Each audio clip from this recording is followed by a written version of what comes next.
Ok? Bom, boa noite a todos. Bem-vindos a mais uma palestra do programa Ciências 19 Horas. Como vocês sabem, esse é um programa de palestra de divulgação científica que acontece todo mês, de março a junho e de agosto a novembro, às vezes dezembro. Okay?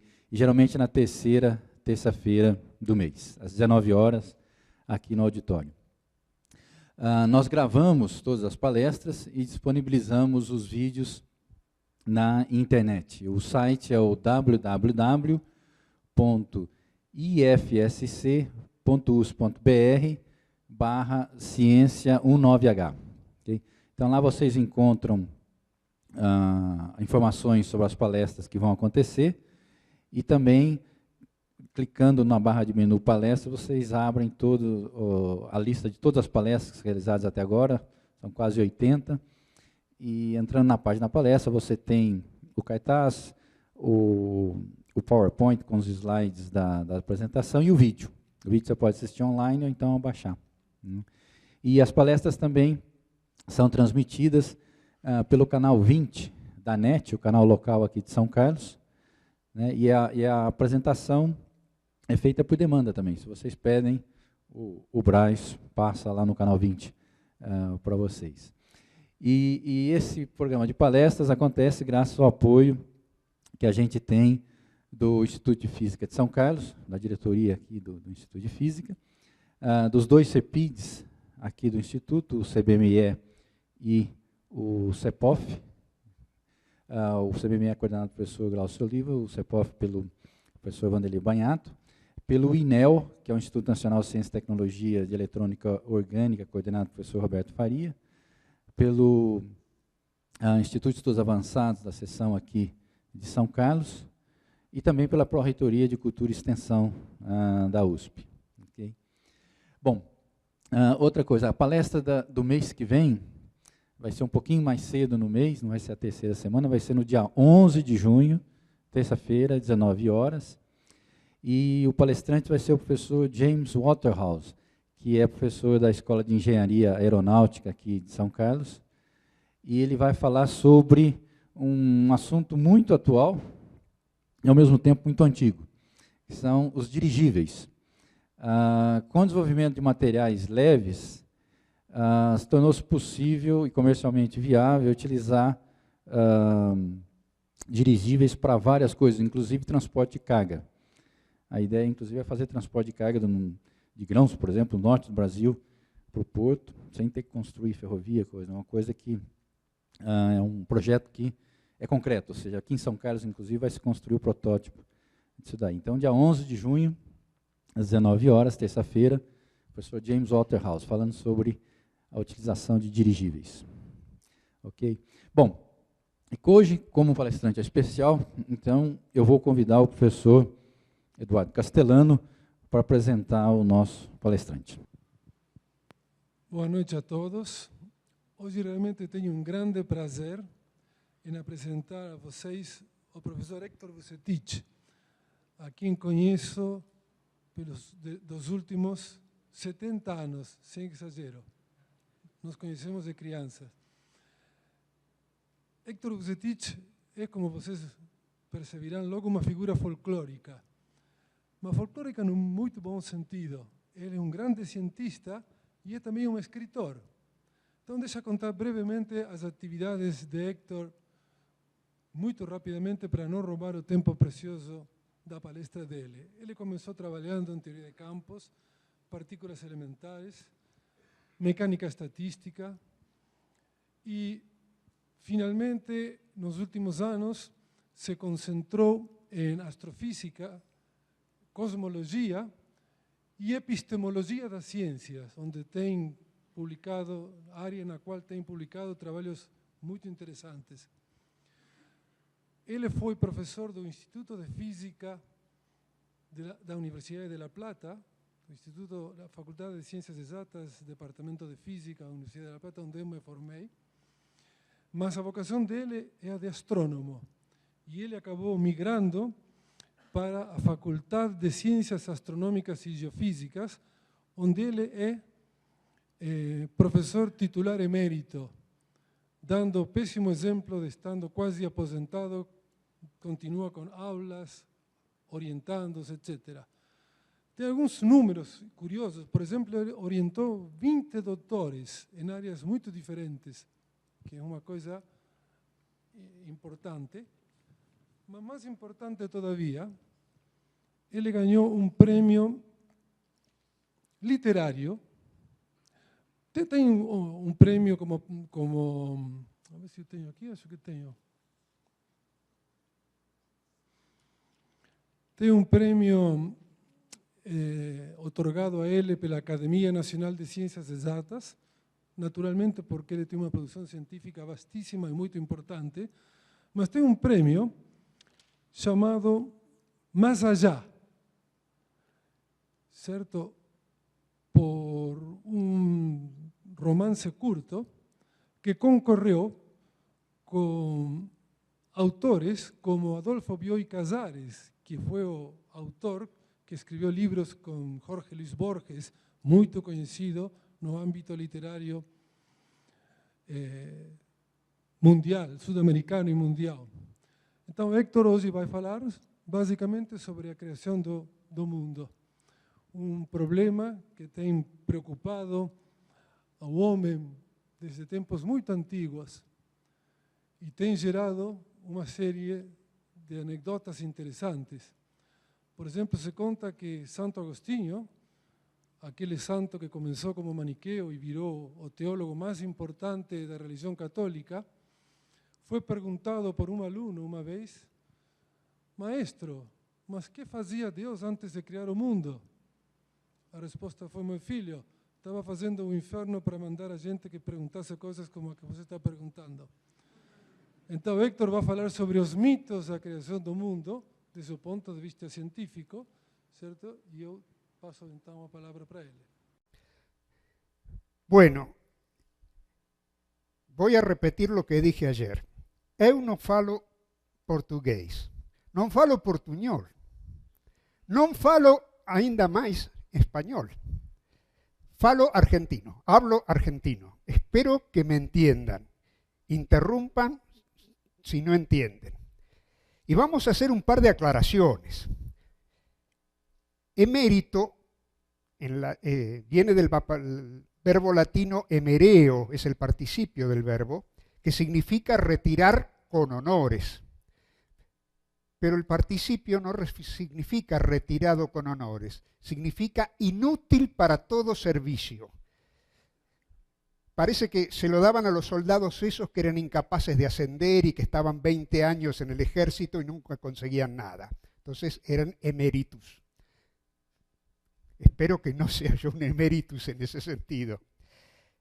Y lo otro es que el premio de ciencia ficción, mi maestro Jean Biaggi, que colaboró muchísimo acá en Brasil con la ciencia brasileña, estuvo muchísimos años trabajando, siempre me decía que me lo habían dado por mis trabajos científicos. Bueno, y tengo que empezar a aclarar un poco la versión porno. Esto me lo sugirió un estudiante. ¿Por qué no haces una versión porno del nacimiento del universo para darle al gran público? Eso los va a atraer. Pero cuando di la primera vez la conferencia, él no vino, no se animó. Entonces, el nacimiento del universo es una cosa que ha preocupado a los hombres desde hace muchísimo tiempo. Y desarrollaron lo que se llaman mitos cosmogónicos, mitos que contaban cómo los dioses habían hecho el universo. Lo que tienen en común la mayor parte de esos mitos son fuertes problemas sexuales. Los dioses hacen el amor, a veces hacen la guerra entre ellos y a veces las dos cosas. Y del fruto del nacimiento es el universo. Pero los griegos eran peores. Veamos el mito griego como un ejemplo. Y está la definición de qué es un mito. El helenista español Carlos García Gual define un mito como una historia que es sobre tiempos antiguos y protagonizada por seres prestigiosos y distantes. Bueno, vamos a ver que se ajusta a nuestro propio mito, el Big Bang. Pero vamos por partes. La historia de la creación griega la hizo Hesíodo, quien cuenta que se le aparecieron las musas y le dijeron esto: pastores agrestes, cabezas huecas, solamente panzas, solo sirven para comer. Sabemos decir muchas mentiras que parecen reales, pero sabemos cuando queremos celebrar la verdad. Eso es lo que vamos a intentar contar cómo se hizo en la historia. Los griegos decían que Caos había sido el padre de los dioses. No dicen cómo se originó Caos. Así que la parte más porno del Big Bang griego no está contada. Caos originó, entre otros dioses, a Urano y Gaia. Esta es una escena de un prostíbulo de Pompeya, versión porno.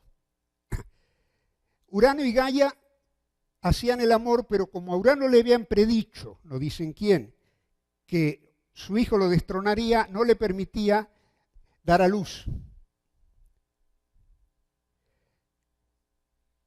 Cronos, el más astuto de los hijos, le pidió a Gaia que le hiciera llegar una espada, y cuando Urano se acercaba para poseerla, le cortó el miembro, lo tiró al mar, y de la sangre y la espuma nació Afrodita. Y esta es una de las pinturas más maravillosas del Renacimiento, que lamentablemente está ahora detrás de un vidrio de 5 centímetros de espesor y se ha desnaturalizado los colores. ¿Qué se le va a hacer? Cronos era un monstruo. Como tenía miedo que sus hijos lo destituyeran, se los comía. Pero Rea, que era la esposa de Cronos, estaba muy destruida por la crueldad de su marido, y a Zeus lo escondió dándole comer a Cronos una piedra. No debía ser muy un gourmet, ciertamente, y le entregó a su hijo a las ninfas, quienes lo educaron y lo alimentaron con la leche de la cabra maltea, hasta que Zeus se hizo grande y fuerte y se decidió destituir a Cronos. Ahora, Cronos tenía unos animalitos muy lindos en su palacio, que eran los seres humanos, que hacían muchas monerías y eran felices. Eso se llamó la Edad de Oro en el mito posterior. Los hombres eran felices, no tenían que trabajar para comer. ¿Por qué? Porque Cronos los tenía alimentados, no sé si en jaulas o en jardines, en su palacio. Cuando Cronos cayó, los seres humanos quedaron en mala posición porque habían sido los favoritos de Cronos. Entonces Zeus primero les negó la comida. Entonces Prometeo, que era el más inteligente de los titanes, de los tíos de Zeus, le propuso que los dioses se iban a quedar sin comida, que le dieran, que Zeus eligiera entre dos montones que iban a comer los hombres y que iba a comer él. Entonces, en un montón, bajo una piel muy apetitosa, colocó grasa y huesos. En otra piel, bajo el vientre de la cabra muy feo, colocó carne, y Zeus eligió el más apetitoso. Entonces, desde ese entonces los dioses, en los sacrificios los griegos quemaban la carne y los huesos para que los dioses comieran, y ellos se comían, quemaban la grasa y los huesos, y ellos se comían la carne. Entonces Zeus dijo, muy bien, pero yo tendré que comer carne, grasa y huesos, pero ellos no van a tener fuego para cocinar. Entonces Prometeo, una noche que Zeus tenía muchísimas novias, hasta algunos novios, estaba durmiendo con su novio, le robó el fuego, se lo dio a los hombres y ahí Zeus se enojó. Castigó a Prometeo encadenándolo a una roca en el Cáucaso y a que un buitre le comiera el hígado durante el día. Y a los hombres no podía retractarse, él había dado su palabra de Dios que una vez que él tuviera que comer carne y hueso tenía que cumplir. Entonces, dice Hesíodo, le mandó el peor de los males, una mujer. No era un feminista, ciertamente, Hesíodo. Esa mujer tenía todos los dones que cada uno de los dioses le dio, la belleza de Afrodita, la inteligencia de Atenea, en fin. Y se la mandó al hermano de Prometeo. Prometeo le había entregado a su hermano una cajita con la promesa de que no la abriese. Cuando vio a Pandora, quedó tan impresionado que se olvidó de todas las promesas y a la mañana siguiente, después de una noche maravillosa, Pandora hizo la primera investigación científica del mundo. Encontró la cajita, la abrió y dentro de la cajita estaban todos los males del mundo. Las enfermedades, los políticos, los físicos, en fin.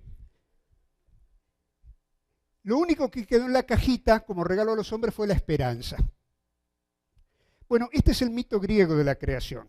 En realidad es la parte más pornográfica, porque que un Dios se coma a sus hijos es verdaderamente un ejemplo espantoso para el resto de la humanidad. Que usen la traición y es espantoso.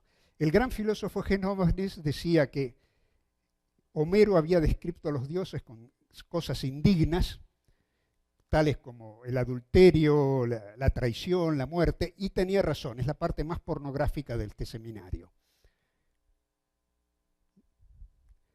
Ahora llegamos a nuestro mito.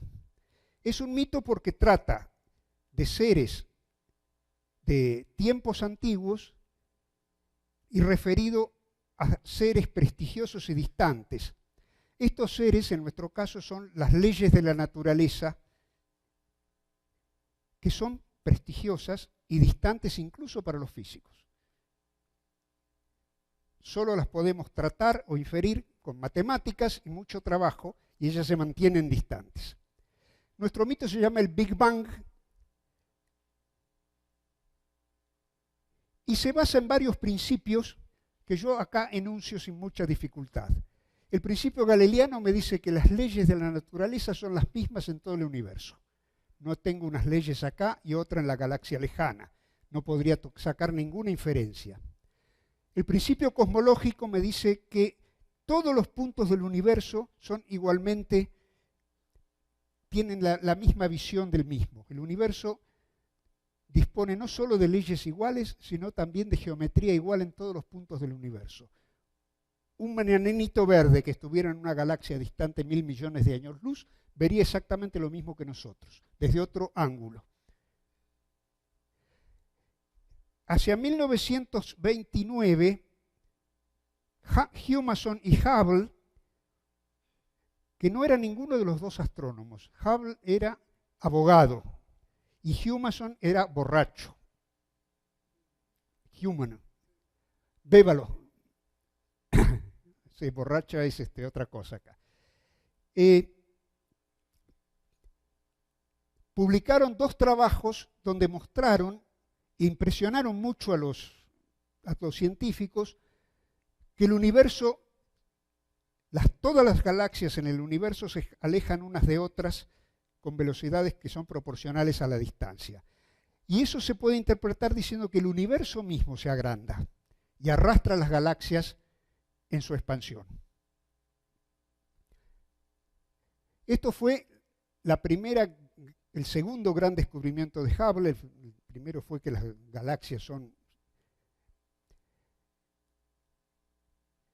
Otro descubrimiento importante, este fue de la gloriosa década del 60, donde cantaban los Beatles, se filmaban las películas de Stanley Kubrick, Doctor Insólito, por ejemplo, Dr. Strangelove, y es que el universo está bañado por una radiación de fondo de 3 Kelvin. Penzias y Wilson recibieron el premio Nobel, uno de los primeros que se dieron a cosas de astronomía por este descubrimiento, que en realidad fue interpretado por un grupo de teóricos que publicó en la misma revista. Esto se puede interpretar diciendo que en el pasado el universo estuvo muy caliente y ahora queda el calorcito este, que es el calorcito de las brasas que se apagan. En castellano se llama el rescoldo. Son las brasas que se han enfriado, que están cubiertas de ceniza y uno siente el calorcito cuando acerca la mano, pero no cocina. Finalmente, hay una hipótesis adicional que el universo pasó por un breve momento en el cual se expandió como una explosión, inmediatamente después de su formación. Estas 5 hipótesis son la base del Big Bang. Los protagonistas no son dioses, sino son las partículas elementales. Las partículas elementales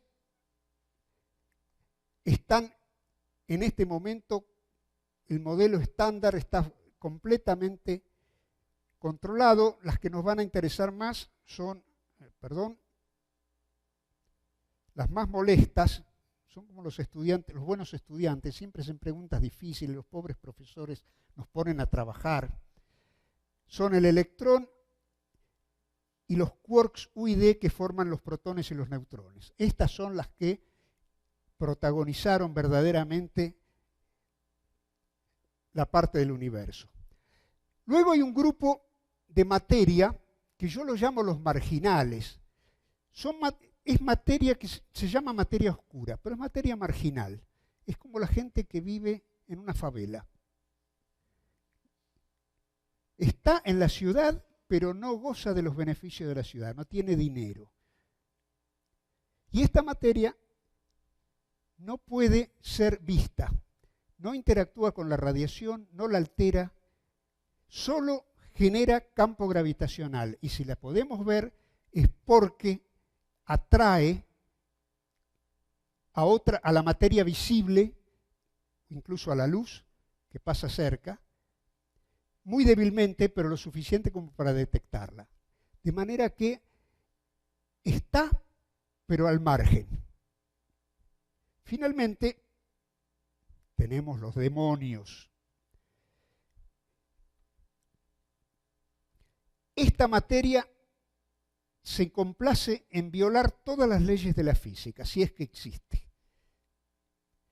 En particular, segundo principio de la termodinámica. Y el candidato principal es el mar de Dirac. Eso se llama la energía de vacío, y es energía que tiene el vacío sin que haya materia de la común cerca. Es una cosa misteriosa, fantasmal y muy mala. Muy mala, porque como el diablo le hizo a Fausto, le dio la juventud a condición de entregarle el alma. Esta materia viola el segundo principio de la termodinámica, de manera que en principio permite que la gente rejuvenezca. Vaya a saber con qué horrores encima, pero en principio es posible. Hacer retroceder de alguna manera el tiempo. Estos son los protagonistas y se pueden considerar las personas, esos personajes distantes y prestigiosos. Bueno, ¿cómo sabemos que hay demonios? Porque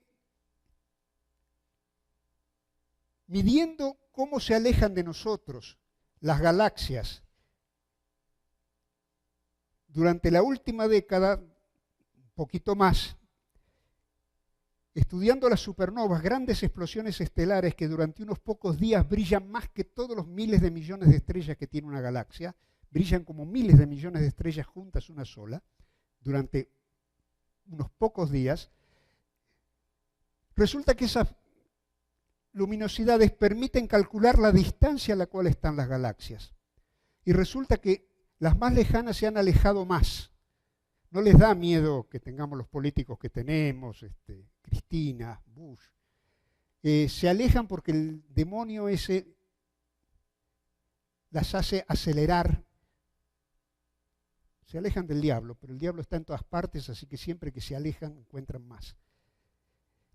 De manera que estos datos experimentales de las supernovas permitieron mostrar que la composición básica del universo tendría que tener esas tres componentes. No nos salvamos, no podemos eliminarlas. Bueno, voy a saltearme esto. Lo único bueno que tienen las ecuaciones es que cada vez que uno escribe ecuaciones los políticos se enojan. ¿Por qué? Porque una vez que uno escribió las ecuaciones ya no puede mentir más. Y un senador norteamericano le preguntaron qué era una gaffe. Una gaffe es un error que uno comete al hablar. Y él dijo, una gaffe ocurre cuando un político dice la verdad. No me recuerdo el nombre del senador. Pero uno puede mentir un poco en esto porque puede inventar justamente a los demonios para explicar lo que no puede explicar fácilmente. Y nuestro contenido actual del universo está formado por la materia que conocemos, que se llama materia bariónica, que es la materia que nos forma, la materia que forma los átomos de la que estamos formados nosotros. Los átomos que forman la Tierra y los átomos que nos dicen cuán lejos está una galaxia. Está la materia oscura que no podemos ver, que es marginal, y la materia energía oscura, que es el demonio, que hace todas las cosas mal. Aunque parezca mentira, con estos pocos datos y mucha matemática se puede reconstruir la historia del universo, aunque sea en forma aproximada. ¿Está claro? Entonces, lo más interesante, que sería el acto de amor que dio origen al espacio y el tiempo, no lo conocemos. No conocemos la física necesaria para describir ese momento. Se llama la singularidad porque la teoría que disponemos ahora, que es la relatividad general, que es la teoría de la gravitación que inventó Einstein y que describe cómo se atraen los cuerpos, cómo se mueven los planetas, cómo se mueven las estrellas entre sí y cómo se originó el universo, no es capaz de describir este punto.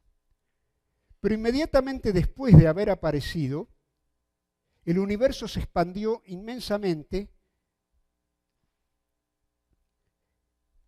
y cualquiera haya sido el estado inicial de esa pequeña región del universo que hoy habitamos, esa región se expandió centenares de miles de millones de veces y más también. Mucho más.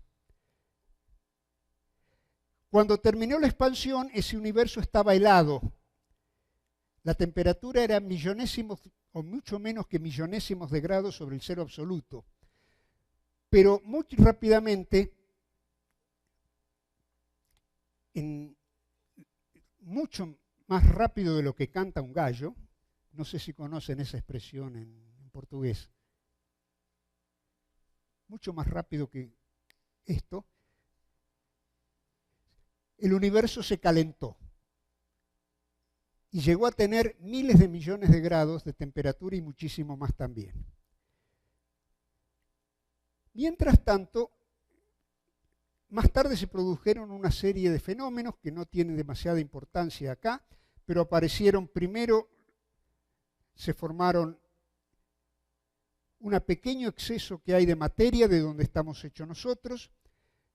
Se puede haber formado la materia oscura tal vez posteriormente, y se pueden haber, casi seguro que se formó la masa, es decir, lo que nos da peso, lo que nos permite resistir una fuerza,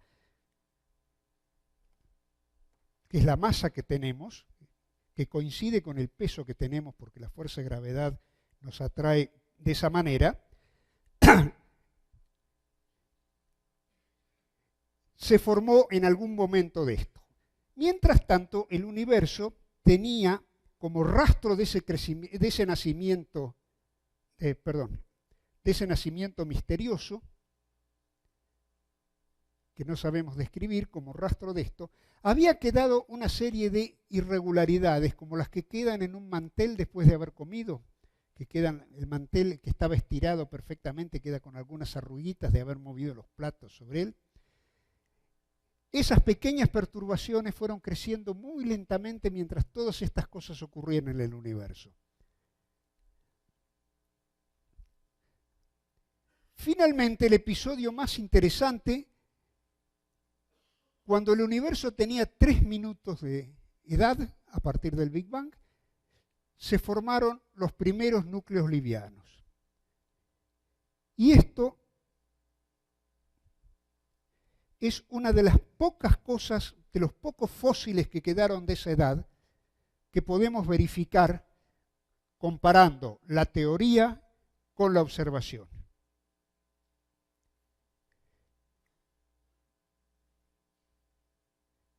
La observación me dice que debieron formarse estos datos. Este dato es un poco viejo, se tendría que estirar hasta acá con los datos más modernos. Y acá tenemos la formación de los núcleos de helio y de los núcleos de deuterio, que son las mejores observaciones. Y coinciden exactamente con otros datos observacionales. Y eso es sorprendente porque tienen que ocurrir muchísimas cosas para que se formen estos átomos, estos núcleos. La cosa es muy importante y no se pueden haber formado en ningún otro momento porque nunca el universo tuvo otra oportunidad de formarlos. La historia que conocemos. Es excelente que coincida los datos modernos con la observación. Esto muestra que la teoría que estamos haciendo no está mal, no quiere decir que esté bien. Son cosas distintas. No está mal. Que esté bien quiere decir mucho más. Finalmente, el último gran episodio ocurrió durante el primer millón de años. Antes de este primer millón de años, la materia estaba en la forma de núcleos, de hidrógeno y helio principalmente, y electrones que volaban por ahí. Los electrones tienen una propiedad muy importante. No dejan pasar la luz cuando están libres, cuando están moviéndose. Los electrones están libres en un metal. Y el metal tiene lo que se llama brillo metálico. Cada vez que la luz intenta penetrar en un metal, ¿qué hice? Tonterías. Bueno, cada vez que la luz intenta penetrar en un metal, los electrones que están moviéndose, hay algunos electrones que se pueden mover libremente por el metal. Apenas la luz toca el metal, los electrones la bofetean y está obligada a salir corriendo en cualquier otra dirección. Las leyes de la física le dije que tiene que reflejarse formando un ángulo. Pero son los electrones los que no dejan penetrar la luz en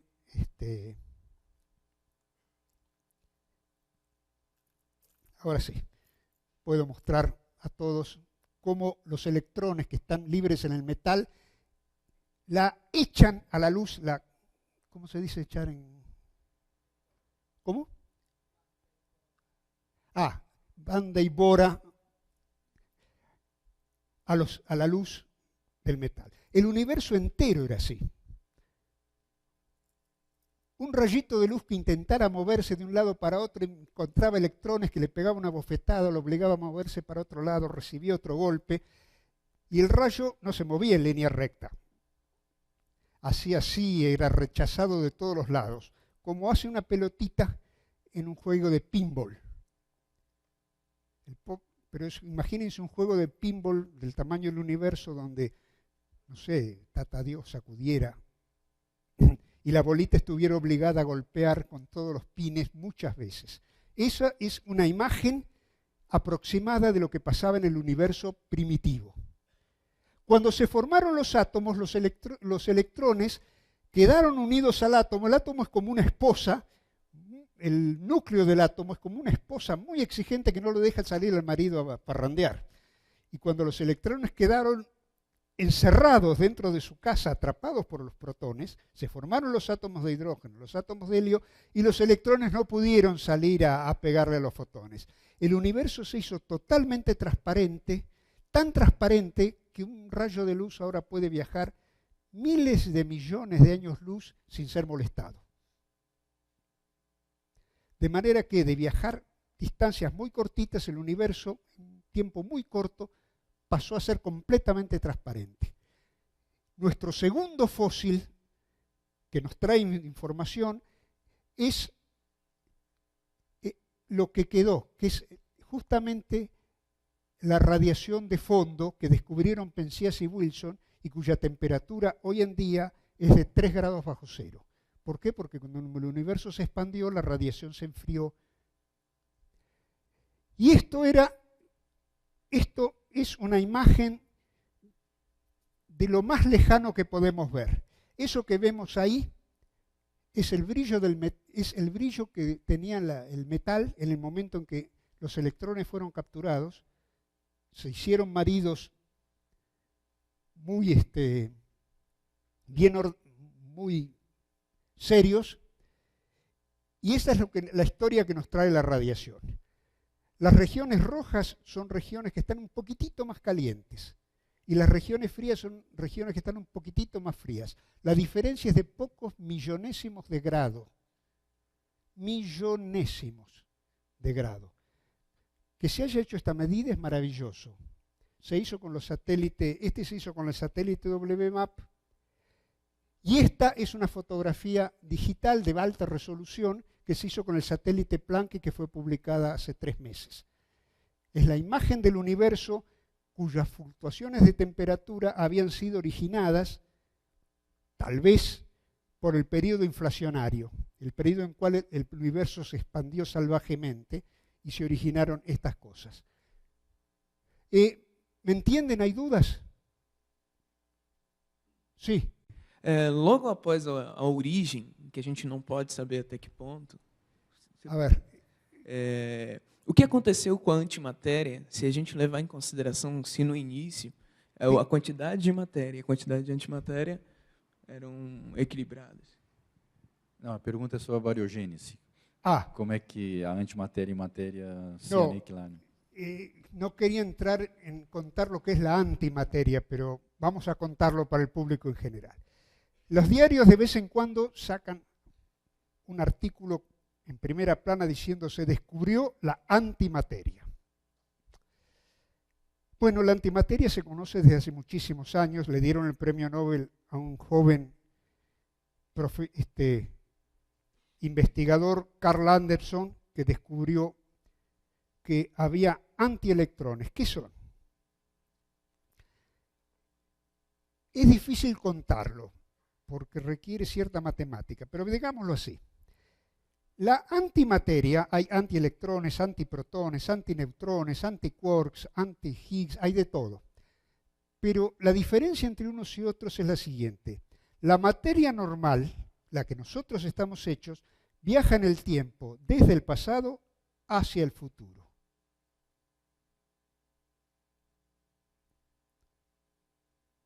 En cambio, la antimateria viaja en el tiempo del futuro hacia el pasado. ¿Raro? Miren la cara de los físicos acá teóricos. Esa es la que se llama la interpretación de Stuckelberg y Feynman. Entonces, esa antimateria viene del futuro a chocar con nosotros. Y cuando se produce un choque, el señor que viaja del pasado hacia el futuro con el señor que viene del futuro y viaja hacia el pasado, cuando chocan se produce una explosión y los dos desaparecen, pero la energía total se conserva, se transforman en luz. Por eso se llama anti, porque los primeros efectos que se descubrieron fue que desaparecían en un fogonazo, los electrones cuando chocaban con un antielectrón. Ese fue el primer descubrimiento. ¿Es raro? Sí, rarísimo. Lo sorprendente es que no haya suficiente antimateria como para hacernos desaparecer. Durante el universo primitivo, de alguna manera, no muy entendida todavía, hay muchas hipótesis. Un grupo de materia protestó y consiguió convencer a un grupo de antimateria que se transformara en materia. La protesta requiere que durante un tiempo muy corto haya habido una revolución en la cual, bueno, se pudo cumplir eso y sobró un poquitito de antimateria. Antes había iguales cantidades de materia y antimateria. La antimateria fue desapareciendo por choques. Cada vez que un quark que venía del futuro chocaba con un antiquark, los dos se transformaban en luz. Eso fue pasando, pero al final quedó ese pequeño exceso de materia, del cual nosotros somos parte. Por cada átomo nuestro hay 10.000 billones de electrones, 10.000 millones de electrones, 10.000 millones de fotones y neutrinos dando vuelta a nuestro alrededor, que esos no se aniquilaron entre sí. ¿Era esa? Sí. Bueno, gracias por sugerirme eso. Había pensado en salteármelo. Disculpen porque ni siquiera los físicos teóricos entienden la cosa del todo. Pero sí, eso pasó y nosotros estamos acá gracias a ese episodio que debe haber ocurrido en un futuro pasado y que todavía no se entiende bien cómo ocurrió. El final de la historia es que en un momento dado, cuando el universo tenía unos 100 millones de años de edad, que era un jovencito así, un adolescente revoltoso, se formaron las galaxias. Al no haber presión ni gravedad, lentamente la materia oscura se empezó a acumular en ciertas regiones y a atraer a la materia bariónica. Esa materia bariónica chocó, se detuvo y ahí empezaron a formarse estrellas. Cuando la materia bariónica estuvo lo suficientemente tranquila como para permitir que hubiera guarderías donde se formaron estrellas. Había nubes de gas no muy calientes donde la materia podía acumularse y formar una estrella. Y ahí termina la astrofísica y termina la cosmología y comienza la astrofísica, en el momento en que se empezaron a formar las galaxias y dentro de las galaxias las estrellas. Primero se formó un pozo de gas, ahí se empezó a acumular el gas, se empezaron a formar estrellas y después estructuras cada vez más grandes, todas atraídas por la gravedad. La gravedad es la gran fuerza que domina la historia del universo ahora. Finalmente, hace muy poquito, hace nada más que unos pocos miles de millones de años, el universo tiene 13.000 millones de años de edad, y hace unos pocos miles de millones de años, nuestro universo empezó a expandirse en forma acelerada. ¿Por qué? Porque el diablo nos está dominando. Esa materia demoníaca que hace las cosas al revés y viola todo, es la que está manejando el universo ahora. Hay una novela de Borges, de Ernesto Sábato, donde uno de los personajes se convence de que es el diablo el que ganó la batalla con Dios, porque todo anda mal en el mundo, porque el diablo ganó la batalla. Lamentablemente, vemos que eso es lo que ocurre con nuestro universo. Bueno, ¿qué podemos decir para concluir de la historia que he contado? Así como los griegos hicieron una historia del nacimiento del universo, pasando por Caos, que formó a Urano y Gaia, quien hizo nacer a Rea y Cronos, quien hizo nacer a Zeus y Hera, y así siguió la historia. Nosotros hemos conseguido reconstruir la historia del universo. La reconstrucción depende de engullir dos grandes sapos. Eso lo sé decir porque me lo explicaron acá mis amigos. Uno es la existencia de la materia oscura y otro es la existencia de la energía oscura, que nunca la hemos detectado en el laboratorio. La tenemos que suponer para poder reconstruir la historia del universo y que todos esos datos que hemos recogido con tanto cuidado durante tanto tiempo coincidan con la teoría. Hay que creer eso. Ese latín quiere decir cuidado comprador. Lo tenían las tiendas para que cuidado comprador, no se deje estafar. Los resultados son muy consistentes. Todos los datos observacionales que se han encontrado hasta el momento coinciden con el modelo estándar de la cosmología, que es el modelo que contiene materia oscura, energía oscura y materia bariónica, y en proporciones. Todavía hay resultados, esta cosa ha mejorado mucho desde el tiempo que hice la primera vez, pero todavía hay discrepancias entre los datos de alta precisión, son datos bien medidos y sin embargo, como conté la vez pasada, la constante de Hubble está ahí, que me dejo medir, que soy más grande, que soy más chica, y todavía no tenemos consistencia total entre los datos. Es muy buena, pero no es perfecta. Peor todavía, desconocemos el 95% de la materia que forma el universo. Solamente el 5% en el modelo estándar está formado de materia bariónica, que es la que podemos estudiar en el laboratorio.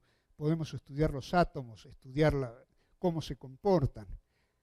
Y acá, esta es la composición del universo medida por WMAP, el satélite norteamericano, y por el satélite europeo, que es Planck, mucho más preciso. Y ven ustedes que esta partecita solamente es lo que conocemos. Esto es la cantidad de materia oscura y lo peor es que el demonio forma el 75% del universo. Mucho.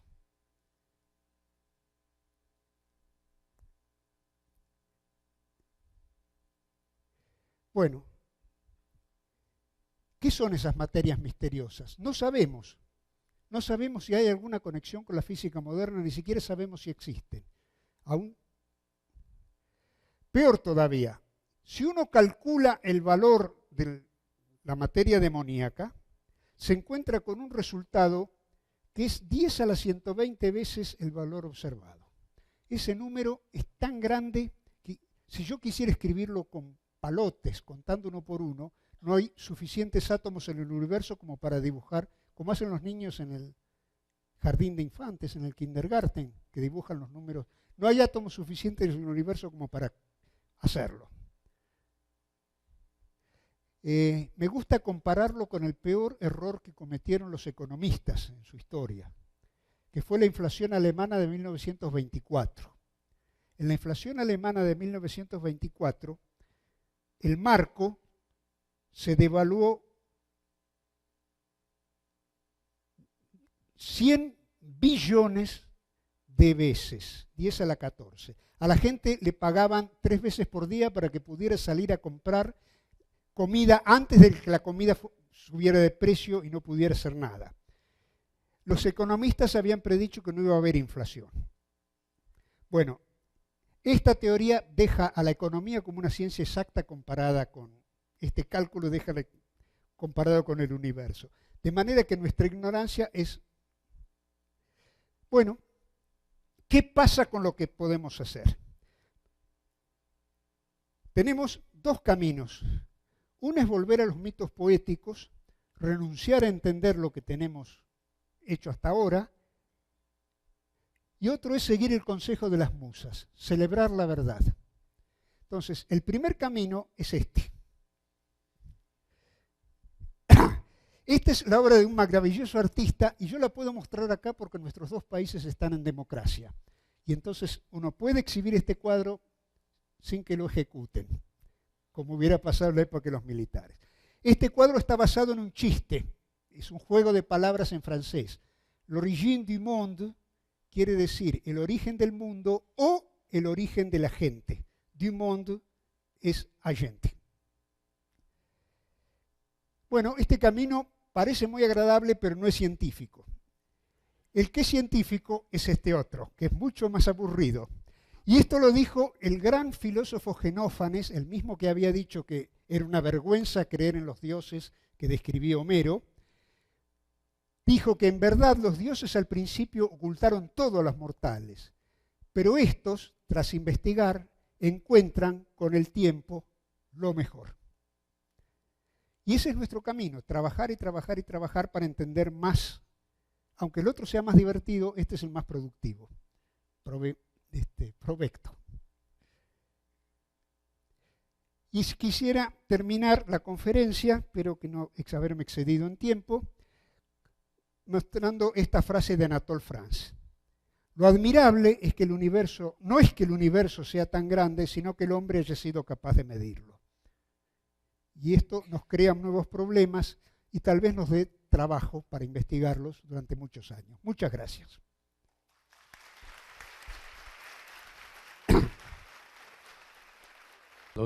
Bom, agora abrimos então para perguntas, comentários, curiosidades. ¿Cómo es el mecanismo de la termogénesis después de la inflación? De Bueno. temperaturas... Ahí está el tercer sapo que no mencioné por falta de tiempo, que es el inflatón. Es una materia desconocida que hizo que el universo aumentara de tamaño millones de veces en nada de tiempo, casi nada de tiempo. Eso es una hipótesis, que existe el inflatón. Pero una vez que el inflatón hizo su tarea de inflar al universo, se puso a descansar y se desintegró en calor. Fundamentalmente en partículas de gas caliente sin masa. Ese es el mecanismo propuesto. De ahí a que sea cierto. ¿De dónde salió la energía necesaria para pasar de esas temperaturas bajas a esas temperaturas monstruosamente grandes? Esto parece un chiste, pero la energía salió del inflatón. ¿Qué pasa? Matemáticamente, el inflatón tiene una energía que no depende, al revés de la energía nuestra, que depende de cuánto comemos, de cuánto corremos, de cuánto ejercicio hacemos, la energía almacenada, térmica, la del inflatón no depende de nada. Aplicando el principio de conservación de la energía, parece chiste, no lo es, a la expansión del universo durante la inflación, se ve que la densidad de energía es independiente del tiempo y por lo tanto al aumentar el volumen aumenta la cantidad total de energía conocida.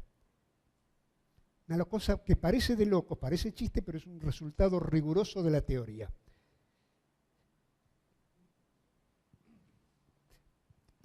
¿Cómo se dice parece chiste? Parece brincadeira. Parece brincadeira, mas... No, me coloco como abogado del diablo. Bien hecho.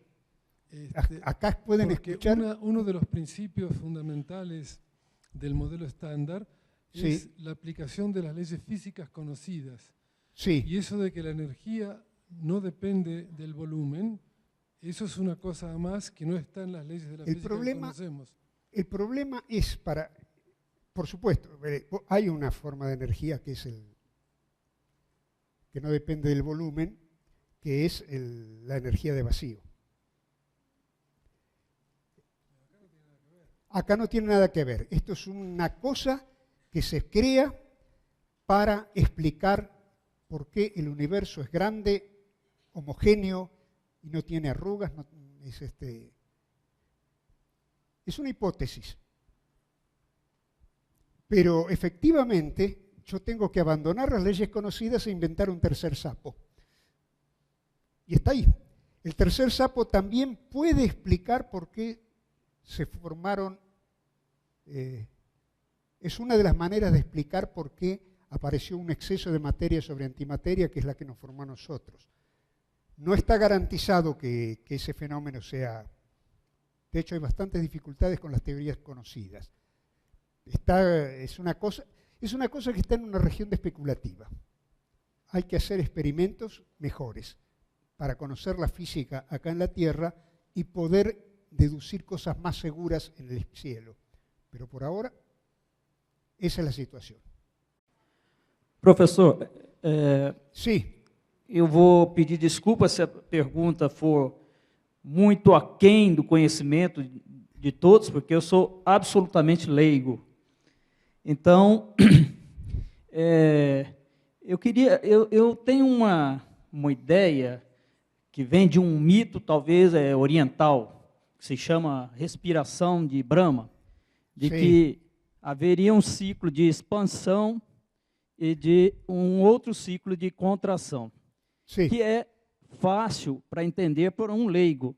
Quando eu jogo uma pedra para cima, ele vai com uma velocidade até zerar, e a gravidade volta a trazê-la para baixo. sí. Então, era essa a ideia, mais ou menos, que eu tinha, que nós estávamos em expansão. O senhor falou de 3 diabos, vários sapos.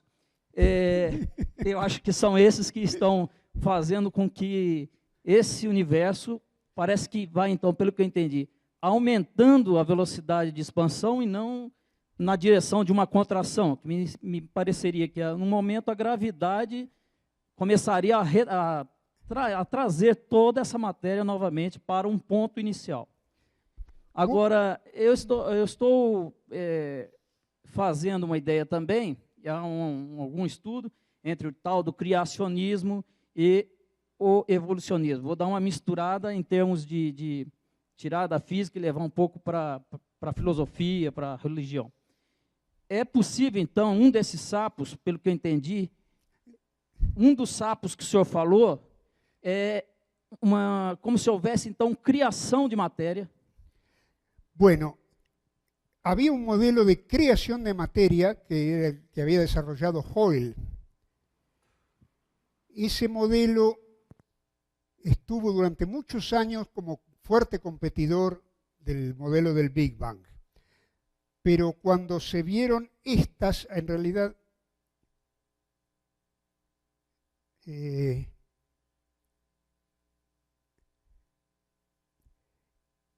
estas cosas no podrían haberse visto con ese modelo, porque la materia que se crea hubiera opacado todo esto y no hubiera dejado ver y hubiera alterado la estructura del fondo cósmico de radiación y demás. Por eso se descartó el modelo. Aún así, Hoyle decía, no, hay cosas que todavía no están claras. Tiene razón, yo he tratado de mostrar cuántas cosas no están claras. Esse inflator que o senhor estava falando, o inflator, Sí, não é essa a criação de matéria? Não seria isso? Não seria essa? debería a ideia? tener algún efecto de creación, pero no está investigado. La materia aparece al desintegrarse, el inflatón, en el modelo actual. Se desintegra en materia muy primitiva todavía y que evolucionó hacia nosotros. Héctor, Sí. ¿alguna idea de cuál es la distribución de materia oscura y energía oscura? ¿Debería ser uniforme, homogénea? Bueno, ¿O tenés que suponer también una distribución específica para que el modelo funcione? no, la materia oscura se ha medido, si es que existe, estoy suponiendo, por el efecto que causa sobre los rayos de luz. La materia atrae a los rayos de luz y hace que se curven al pasar cerca de una estrella. Uno de los grandes éxitos de la relatividad general fue decir, bueno, cuando un rayo de luz pasa cerca del Sol, se va a curvar un poquitito y el rayo que entre el rayo que sale pasa al lado del Sol, forman un ángulo de 1,5 segundos de arco. Con las enormes distancias que hay en el universo, uno puede medir ángulos todavía más chicos. Y algunos de esos rayos curvados se pueden detectar y deducir la distribución de materia oscura. Uno descuenta lo que producen las galaxias y hay mapas, te puedo mostrar alguno, que muestran en una región próxima a nuestra galaxia, donde próximos son algunos miles de millones de años luz, se puede ver que la materia oscura forma como sábanas, así, nubes, que hacen doblar los rayos de luz. Pero es completamente indirecta. No, la pregunta era porque la distribución de galaxias tampoco es homogénea. No. Entonces, ¿tiene alguna cosa que ver la distribución de galaxias no homogénea con la distribución de materia oscura? Eso. Parecería que sí. En principio, la materia oscura es la que primero forma nubes y atrae a la materia baryónica, que dentro de esas nubes gigantescas forma galaxias. Se han detectado cúmulos de galaxias, es decir, grupos de galaxias enormes que han chocado entre sí. La materia oscura pasó. Las galaxias también pasaron porque como son estrellas, las estrellas son muy chiquititas, no se chocan entre sí, pero el gas sí. El gas está formado por protones y electrones que se han ionizado, emiten rayos X y cuando chocan lo que hacen es calentarse y emitir rayos X. Y se ve una nube más o menos esférica de materia oscura acá, una nube más o menos esférica de materia oscura acá, llenas de galaxias y en el medio gas con muy poquito materia visible. Eso es un experimento, hay poquitos ejemplos, pero podría ser la primera prueba objetiva de que existe materia oscura. Hay que ver en gran escala. Está abierto a interpretación, todavía. Boa noite. Buenas noches. Bom, pela teoria da termodinâmica, né? A partir do momento que o universo se expande, a entropia aumenta, né? No. A entropia do universo é maior que zero, No. né? Que ele se expande. Justamente con la expansión del universo, la materia no aumenta su entropía, se porta como un gas ideal donde no hay procesos disipativos y entonces la entropía no aumenta. La densidad de entropía disminuye, pero la entropía total se mantiene constante. Es sorprendente, pero es así. Es una de las cosas sorprendentes.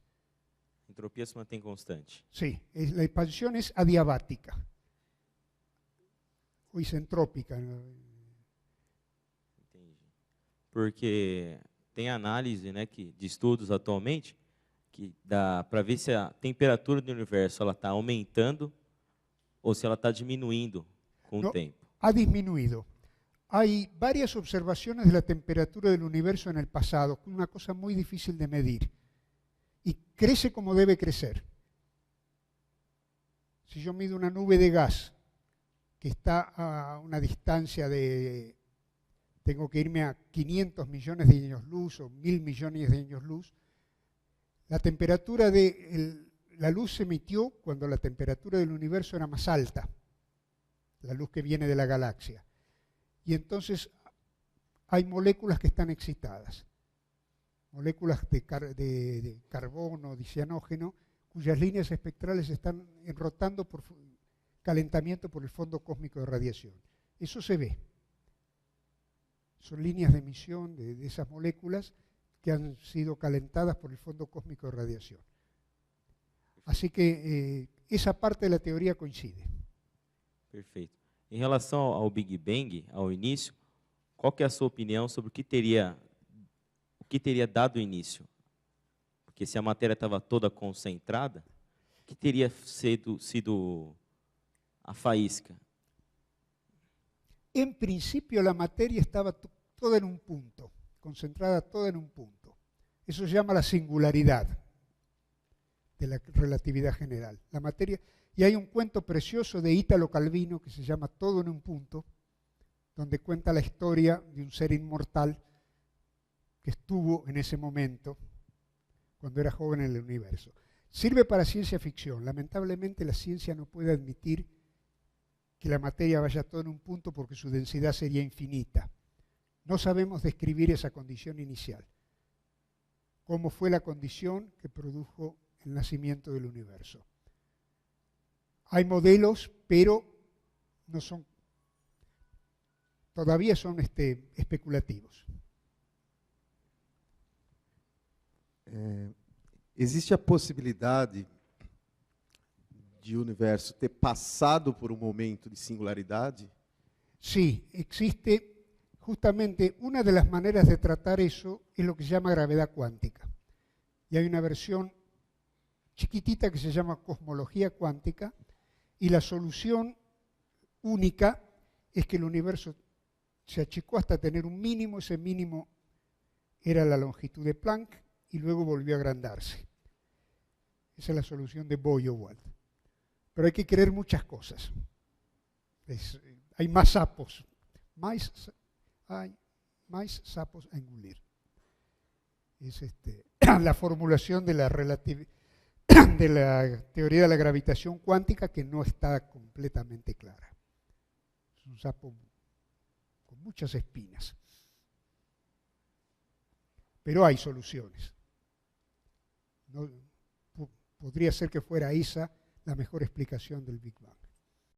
Buenas noches. Esse período inicial seria esses minutos iniciais da formação do universo, seria o momento planckiano? Estaria certo falar isso? Sí.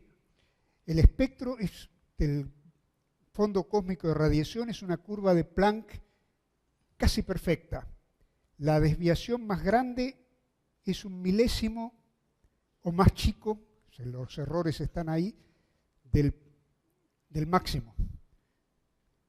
Y eso solo puede ocurrir en la teoría del Big Bang. Por ejemplo, la teoría de la creación de materia que preguntó el señor, esa curva no sería un espectro perfecto de Planck. Estaría un poco absorbido, porque si yo supongo que la materia que se creó la produjo, esa materia absorbería un poquito de la parte más brillante y dejaría pasar la luz ultravioleta, una cosa por el estilo. Y eso no se ve. Las mediciones son tan espectaculares, tan precisas, que no se ve. Obrigado. ¿Cómo Muy no? buena la... Voy a intentar hablar en castellano, a pesar de mi vergonhoso español. No, si no me traducen acá mis amigos. Ah, bueno, perfecto. Entonces, pero me permita discordar de algo, porque dijiste que não há dúvida que estamos não há dúvida que estamos esfriando.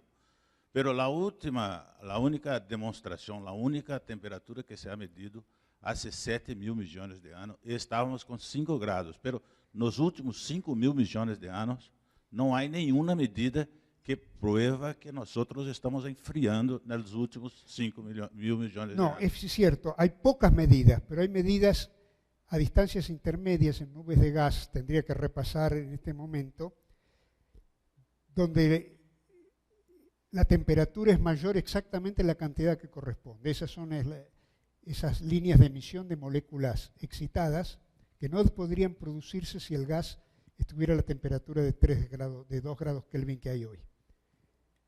Entonces, pero no intermediar entre 7 mil millones de hay años, porque pocos puntos medidos. La única que yo he visto es esta, que se creó que del Centro Astronómico de Suecia, sí, que un quasar se entró en línea con la galaxia, se aprovechó la lente gravitacional e hizo esta medida. Hay pocos puntos, pero coinciden. No hay todavía una observación que contradiga el modelo estándar. Eso provocaría un terremoto en la ciencia. Pero no hay ninguna temperatura de 5 mil millones de años para acá que prueba que estamos, de este tiempo para acá, esfriando. Y hay otro problema serio en eso. Eso sí. Porque nosotros esfriamos rápidamente entre 11 mil millones de años y 7 mil millones de años para 3.000 Kelvin hasta 5. Sí. Y en los últimos 7 mil millones de años, nosotros enfriamos de 5 hasta 3. Pero no momento en que estamos expandindo muito mais rapidamente, na ordem de 40%, sendo que na primeira parte enfriamos numa ordem de 99,99%. Bueno. Esto deve ter ocorrido alguma coisa que hizo com que a velocidade de enfriamento fosse menor. La velocidad de enfriamiento está conectada directamente con el ritmo de expansión del universo. Pero nós estamos indo mais rapidamente, teníamos que esfriar mais rapidamente. Pero no hay observaciones directas, efectivamente. Eso es una cosa que uno tendría que hacer, buscar observaciones de los últimos. Talvez vamos tentar achar agora um calentador oscuro. Bueno, por ahora la detección de la materia oscura es conjetural, depende de la interpretación todavía, pero se han hecho esfuerzos. Para medir el enfriamiento de la temperatura de media del fondo cósmico de radiación es más difícil. Una observación indirecta es la que confirma, pero esa otra vez depende de que yo acepte que el universo obedece los postulados que yo dije, que es homogéneo isotrópico y que las leyes de la física no han cambiado. Es que las supernovas, esas que explotan y que brillan más que una galaxia, tienen una curva de luz perfectamente definida que es la que se usa. Esa curva de luz depende de la desintegración de dos materiales radiactivos. El níquel 56, que se desintegra en 5 días, es un elemento muy radiactivo, y el cobalto 56, que se desintegra en 55 días. Lo que se encuentra en las galaxias lejanas es que esos tiempos se han alargado. Eso es un efecto relativista. El alargamiento del tiempo está conectado con la caída de la temperatura a través de las leyes de la física. Y entonces esa es la verificación indirecta que depende de la correcta interpretación, pero es indirecta, pero dentro del modelo es legítimo usarla. Ahora tendría que chequear buscando efectivamente una medición de temperatura y compararla con el alargamiento del tiempo. Los dos tendrían que cambiar en la misma proporción. Está bien, muy buena la pregunta, muy buena la observación. Efectivamente, estos 5 hipótesis pueden ser sapos que que tengo que comer. Pero son sapos que hasta ahora han funcionado muy bien, los he tenido en la mesa y no he tenido que comerlos. Eu tenho duas dúvidas. A energia escura é comprovada mesmo? Com certeza que ela existe? ¿Es comprobada bien? Que a energia escura existe? No, la energía oscura no hay ninguna comprobación que no sea con la expansión del universo, medida a través, por ejemplo, de las supernovas o a través de cosas más indirectas que hay con esto. No hay nada todavía en el laboratorio. Lo que hay es un efecto que se llama el efecto Casimir, que podría originarse en una forma de energía oscura. El efecto Casimir consiste en una misteriosa fuerza que aparece entre dos metales que están en el vacío. Eso podría ser una explicación de la energía oscura, pero fíjense que estoy hablando en condicional. La ciencia tiene que decir es o no es. Esto es protociencia, antes de llegar a hacer ciencia. Así que todavía no tengo ninguna comprobación seria hecha en un laboratorio donde uno mide sus propiedades. E daí quais seriam os critérios para você? Quais seriam os critérios para diferenciar a energia escura da matéria escura, sim? Porque elas não reagem com a matéria. Sí, el criterio es que la materia oscura es atraída por la gravedad igual que la materia común. Son indistinguibles las dos. La energía oscura, en cambio, es rechazada. Y eso provoca la aceleración en la expansión del universo. Es demoníaco. Viola el segundo principio de la termodinámica. Es el diablo que está ganando la batalla. Não tem explicação. Ok. ¿Sí? No instante inicial, sí, quando toda a matéria estava concentrada em ponto, pode ter virado buraco negro. ¿Por qué no ficou buraco negro, mas explodiu? Bueno, hay una buena pregunta que no sé contestar. Más aún, en algún momento, no me acuerdo si fue nada menos que Asimov o que Gamow, que dijeron que estar dentro del universo es como estar adentro de un agujero negro, porque tenemos la posibilidad de ver esa singularidad.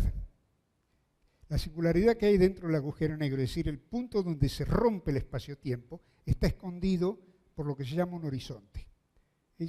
La hipótesis es la censura cósmica. El universo es tan bueno que cada vez que se rompe un pedacito del espacio-tiempo en el centro de un agujero negro,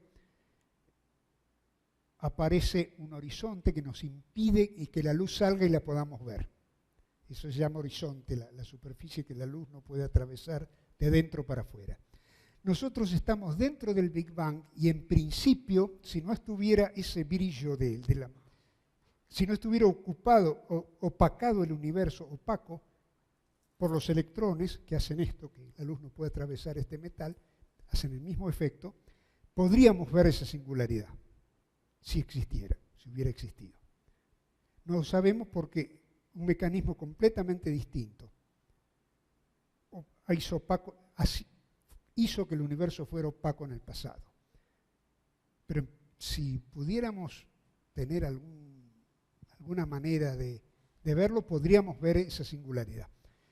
Así que es posible que estemos dentro de un agujero negro, aunque la interpretación no es clara.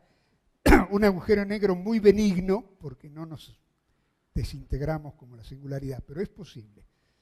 Bueno, vuelvo a repetir, es un divulgador que estaba tratando de explicar por qué efectivamente no había un agujero negro. Muy buena pregunta. O seguinte, o único dado incontestável, a única informação incontestável que o universo está em expansão é que as galáxias estão se distanciando uma da outra. Sim.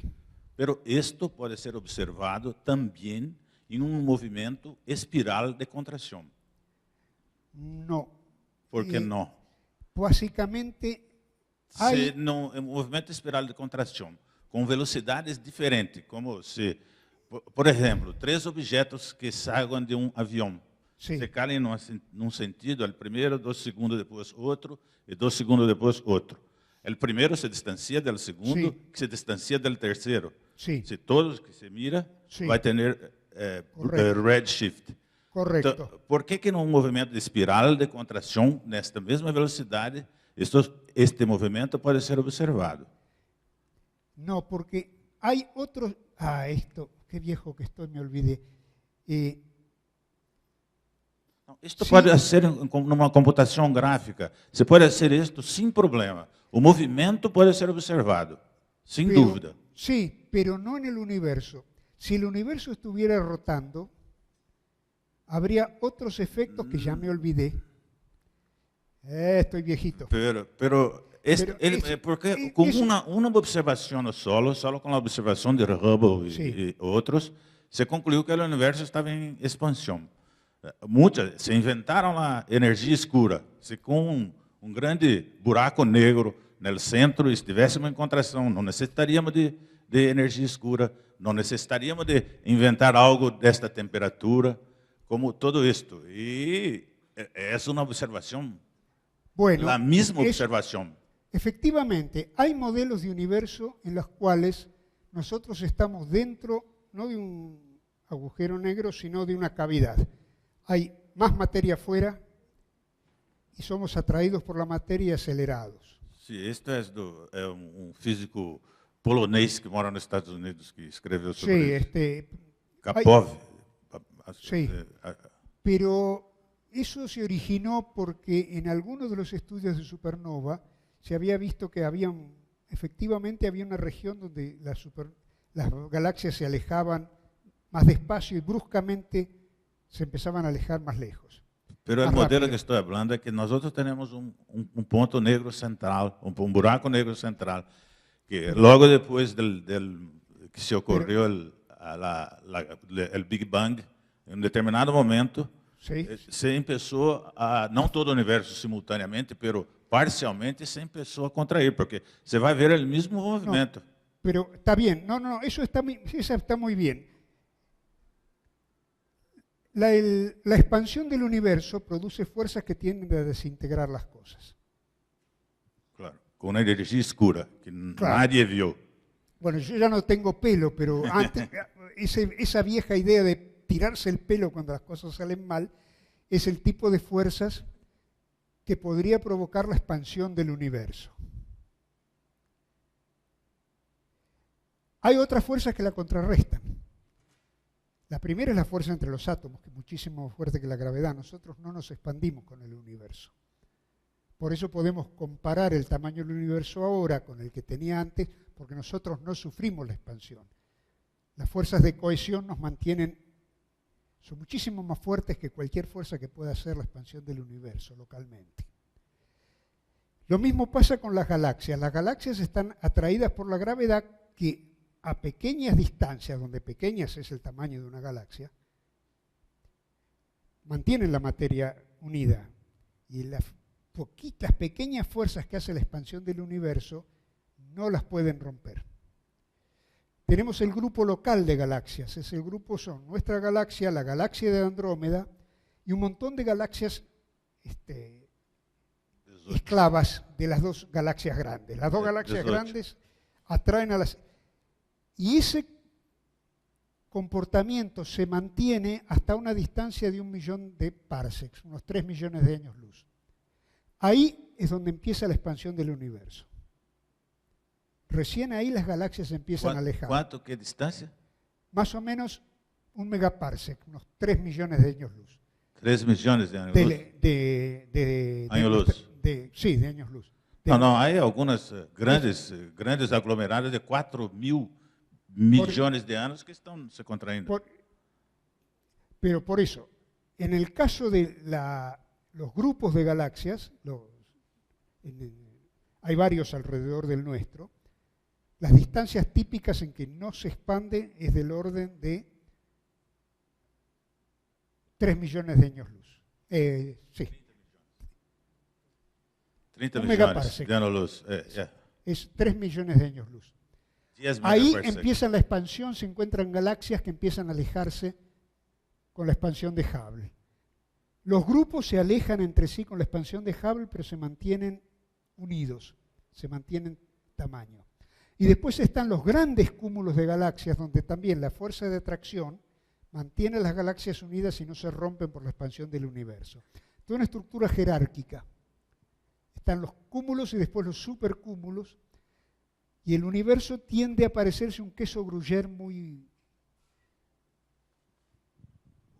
o una espuma muy batida, unas claras muy batidas, llena de agujeritos vacíos donde no hay ni galaxias, y filamentos que en el caso del universo se alejan entre sí, pero siguen manteniendo centritos que se mantienen su tamaño. Es una imagen un poco complicada, jerárquica. No tiene por qué ser cierta. Es consistente con los hechos que se observan, que no es lo mismo que sea cierta. La ciencia aprendió a no buscar verdades después de Galileo. Okay. Y del obispo Berkeley. Ok. Muchas gracias. No, de nada. Una curiosidad. Sí. En el periodo en que el universo era opaco, sí, podemos nosotros decir que era 100% opaco. No. Esto es, no había un solo longueur de onda que podría atravesarlo. Muy buena pregunta, porque no lo sé contestar, tengo que pensarlo. En principio era opaco hasta longitudes de onda muy, muy cortas. Camino libre medio al principio muy era... cortas, rayos X gamas, o rayos gamas. Gamas. Sí. ¿En qué momento empezó a hacerse transparente para los rayos gamma? No lo sé, tendría que pensarlo. Porque eso depende de la densidad. Muy buena pregunta, hay que pensarlo eso. Esto es para la luz que ahora está con la radiación de 4 Kelvin, era el cuerpo negro perfecto. Entonces, pienso que era opaco para todas porque se restablecía el cuerpo negro perfecto. Una posibilidad de enxergar un poco más allí. Es posible que longitudes de onda ultra cortas, pero que no fueran muy... En ese tiempo, no, yo creo que era efectivamente muy opaco. Porque Ninguna chance. Parecería que no. Podría haber alguna esperanza con longitudes de onda tan cortas que ahora fueran observables como rayos X, tal vez. Pero los rayos muy pronto se equilibrarían con el resto de la materia. Muy buena pregunta. Pienso que no es posible. Você acredita no Big Bang? Você acha que o modelo tem mais furos do que cobertura ou mais coberturas do que furos? Es el modelo que mejor explica todas las observaciones. La expansión se ve. Para galaxias cercanas es directo. Para galaxias lejanas es más indirecto, pero todavía con física conocida. Así que la expansión se ve. Así que esa parte me la creo, que el universo se expande. Es más difícil de creer los tiempos antiguos. Esto es una reconstrucción. Suponiendo que las leyes de la física que conocemos ahora son las mismas que valían en el momento del universo. Entonces, hasta más o menos acá es creíble. Más arriba es altamente especulativo. Se basa en hipótesis que se hacen, que se supone que deberían ser ciertas para que la naturaleza, como teorías gran unificadas, pero no están basadas en sólidas observaciones experimentales. Hasta acá, sí, porque acabamos de descubrir el mesón de Higgs, que es el que le da masa a las partículas, y eso confirma la estructura del modelo estándar. Entonces, hasta acá tenemos buen conocimiento en el laboratorio. Más atrás son hipótesis razonables que se basan en teorías físicas razonables, pero que no están todavía comprobadas en el laboratorio. Entonces, ahí hay que creer mucho. Yo no soy muy creyente. Bueno, es lo que sabe, es lo que parece. No hay por qué creer todo lo que se le dice. O senhor fez relação com mitologia, com ficção, com imaginação, não é? Que importância o senhor dá para a imaginação, para a ficção, no desenvolvimento da ciência? No desenvolvimento da revelação de leis? Acá, es el problema que tengo con cierta pronunciación. Él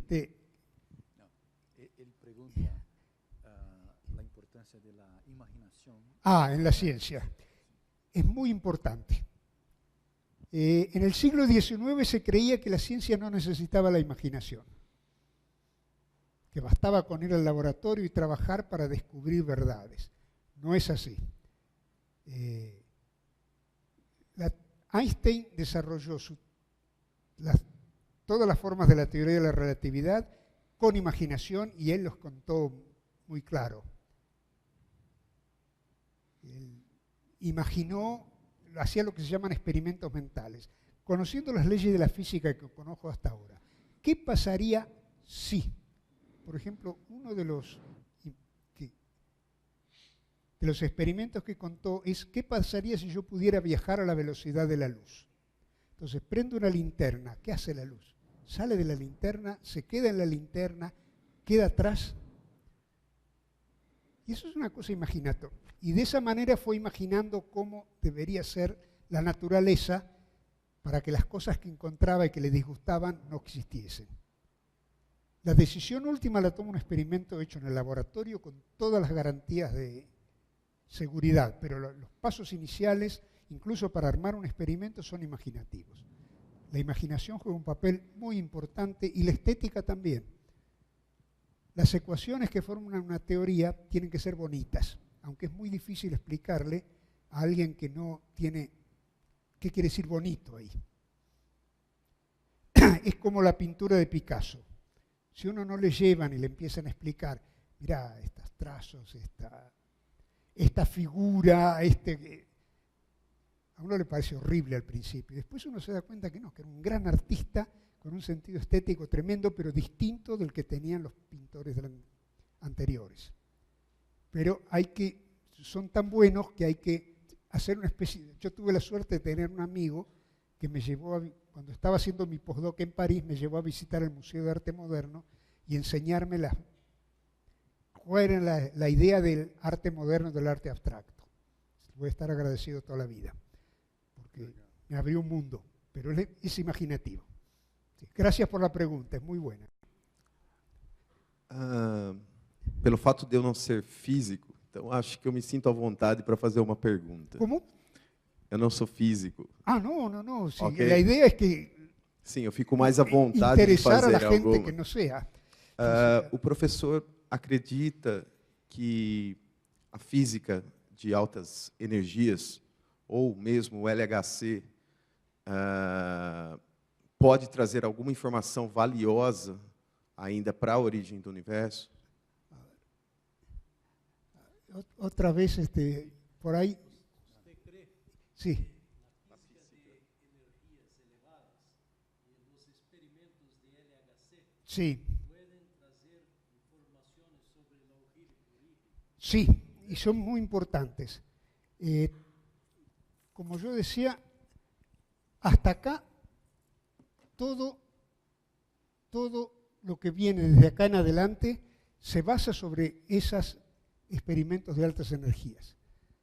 Tal vez estos experimentos que se están haciendo ahora podríamos hacernos conocer qué pasó acá con el nacimiento de la materia oscura, que todavía es especulativo.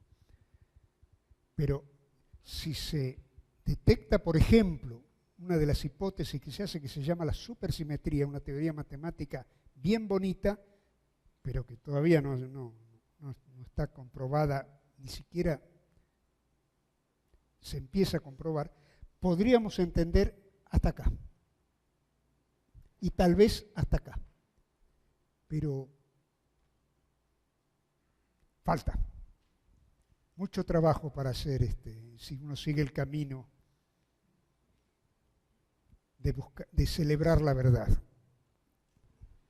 Professor, Sim. o senhor acredita que o conhecimento, não só da ciência, como em todas as áreas, limita... A ver, más despacito. Se o nosso conhecimento Sim. vai estar limitado à nossa imaginação, à nossa capacidade de imaginar uma possibilidade? Esa es la forma de empezar a buscar, iniciar la búsqueda con la imaginación. Luego uno tiene que ceñirse a ciertas reglas que no están escritas, pero que son o hacer un experimento o escribir unas ecuaciones y buscar conclusiones, o buscar qué ecuaciones me dan lo que yo... Entonces ese juego, la física trabaja con matemática. Y eso le daba mucha rabia a Aristóteles, pero estaba equivocado. Que tenía razón era Arquímedes, que fue capaz de medir el círculo, inventar la hidrostática, inventar la balanza hidrostática, y trabajaba con matemáticas. Ese es el camino que ha dado la buena física moderna, la buena química moderna, y que tal vez en el futuro ayude a la biología. No lo sabemos, pero es un buen camino. Pero hay que trabajar mucho. Ok. Bom, então, se não há mais nenhum comentário, pergunta, vamos agradecer novamente ao professor Hector Vucetich por essa excelente palestra. Muchas gracias a todos por el interés y las preguntas. Sí. Ahora permítame contar un último cuento. Ustedes saben que en la Argentina los porteños son los habitantes de Buenos Aires, son muy soberbios, tenemos fama, y los gauchos son los habitantes del campo. Entonces el cuento dice que había un gaucho y un porteño comiendo un asado en el campo. El porteño tomó un palito, dibujó un agujerito chiquitito en la tierra y dijo, esto es lo que el gaucho sabe. Y luego dibujó un círculo muy grande alrededor, dijo, esto es lo que el porteño sabe.